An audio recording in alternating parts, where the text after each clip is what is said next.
ఇక నా చుట్టూ తాత కుర్చీ పట్టుకొని తిరుగుతున్నట్టు అనిపిస్తుంది నాకైతే. మహేష్ బాబు అంత స్పీడ్ గా ఎక్కువ అనుకుంటే శ్రీలీలతో సహా అంత ఫాస్ట్ గా ఎత్తున్నాడు. దగ్గర వెళ్ళిపోతాను. ఇప్పుడు నేను అర్థం అంటాం వల్ల పోలీసు వాళ్ళు ఎత్తారని భయం అవుతుంది, అరవలేకపోతున్నా.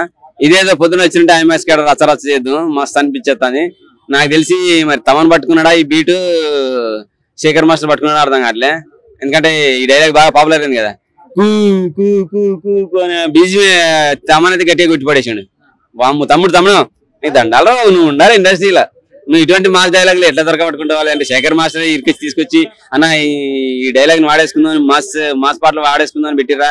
కానీ అందరితో ఆపేశారు. మహేష్ బాబుతో మిగతా డైలాగ్ చెప్పకండి, తాత ఎంటర్ అవ్వాలి, మిగతా డైలాగ్ తాతతో చెప్పాలి. మహేష్ బాబు తోటి చెప్పిస్తే మాత్రం మిమ్మల్ని కాదు థియేటర్ లో ఆల్రెడీ ఇంతవరకు వచ్చిన ప్రోమో చూసి థియేటర్ లో కుర్చీలు పాలు కొడదామని రెడీ అయ్యారు. పూర్తి డైలాగ్ కూడా చెప్పించారు అంటే మాత్రం మహేష్ బాబుతో మేము ఊరుకోము, స్క్రీన్ కూడా చింపేస్తాం ఆడ.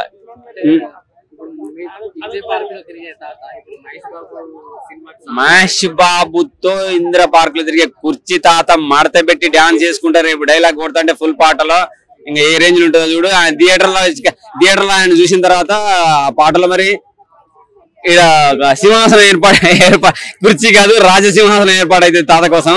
ఆల్రెడీ ఇంటర్వ్యూ జరుగుతున్నట్టు రచ్చరచ్చ చేస్తాడు. మేము కనపడతాడు ఎటో కిడ్నాప్ చేసినట్టు మేము అనుకుంటాను. ఎక్కడికి పోలే అంత హ్యాపీగానే ఉన్నాడు తాతయ్య, మంచిగానే ఉన్నాడు.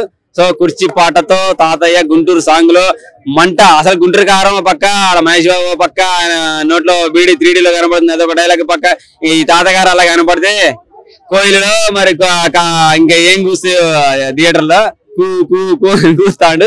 వసంతకాలం వచ్చినట్టు అయితే రచ్చ. శ్రీలీల కూడా మహేష్ బాబు ఇద్దరు కలిసి ఫుల్ వేసి పడేసారు. బీజేపీ అయితే ఖతర్నాక్ ఉంది. త్రివిక్రమ్ సారు లేట్ చేస్తాను అనుకున్నా కానీ ఏం పర్వాలేదు. సంక్రాంతి మెల్లగా ప్రశాంతంగా విడుదల రచ్చ అయ్యేటట్టుంది ఆ సాంగ్, ఆ బీజిఎం కు. మాకు ఇంకా అవసరం లేదు వేరే సినిమా పూర్తి అవసరమే లేదు. ఆ సాంగ్ ఒక్కటి చాలు. తాతను చూసుకొని మహేష్ బాబు చూసుకొని శ్రీలీల చూసుకొని పండుగ చేసుకుంటాము. 12వ తారీఖు కదా పండుగ. 12వ తారీఖు నుంచి పండుగ మంచిగా ఉగాది వరకు నాకు తెలిసి మంచిగా ప్రశాంతంగా సినిమా థియేటర్లో ఆడాలని కూడా కోరుకుంటున్నా. కూర్చి మడత పెట్టి మిగతా నేను తాత వచ్చినాక చెప్తాడు దండాలు.